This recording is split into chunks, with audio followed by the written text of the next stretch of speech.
পাকিস্তান ভারত সীমান্তে রাত তখনও অনেক গভীর।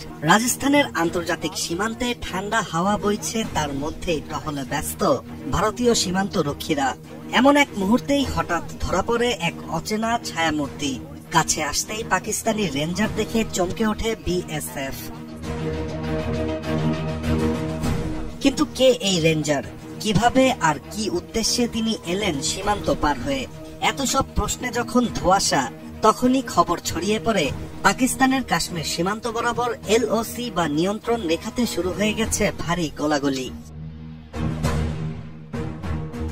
এই ঘটনার মধ্য দিয়েই ভারত পাকিস্তান সীমান্তে ফের চড়তে শুরু করেছে উত্তেজনার পারদ। রাজস্থানের আন্তর্জাতিক সীমান্তে এক পাকিস্তানি রেঞ্জারকে আটক করেছে ভারতীয় সীমান্ত রক্ষা বাহিনী বিএসএফ। বিএসএফ এর পক্ষ থেকে বিষয়টি নিশ্চিত করা হলেও এখন পর্যন্ত ওই রেঞ্জারের পরিচয় প্রকাশ করা হয়নি। ভারতের স্থানীয় গণমাধ্যম ইন্ডিয়া টুডের একটি প্রতিবেদন থেকে জানা যায়, আটককৃত ওই পাকিস্তানি রেঞ্জার বর্তমানে বিএসএফ এর রাজস্থান ফ্রন্টিয়ারের হেফাজতে রয়েছেন। ভয়াবহ এই ঘটনাটি ঘটে এমন এক সময় যখন দুই দেশের মধ্যে সম্পর্ক রয়েছে সবচেয়ে নাজুক অবস্থানে।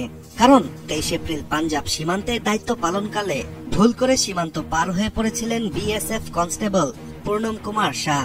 পরে পাকিস্তানি রেঞ্জাররা সাথে সাথেই তাকে আটক করে।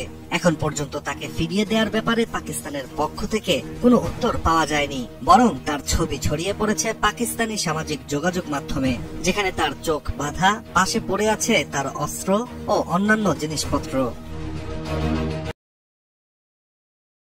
এই ঘটনার রেশ কাটতে না কাটতেই পাল্টা চিত্র রাজস্থানে। বিশ্লেষকরা বলছেন এটি হয়তো কাকতালীয়, না হয় দুই দেশের সীমান্ত নীতির মধ্যে নতুন এক খেলা। তবে 3 মের ওই ঘটনাকে কেন্দ্র করে কাশ্মীরের এলওসি বরাবর ছড়িয়ে পড়ে ভয়াবহ সংঘর্ষ। কুপওয়ারা, বারামুলা, পুঞ্চ, রাজৌরি, নশেরা, মেন্দর এবং সুন্দরবানি সেক্টর জুড়ে শুরু হয় ভয়াবহ গোলাগুলি।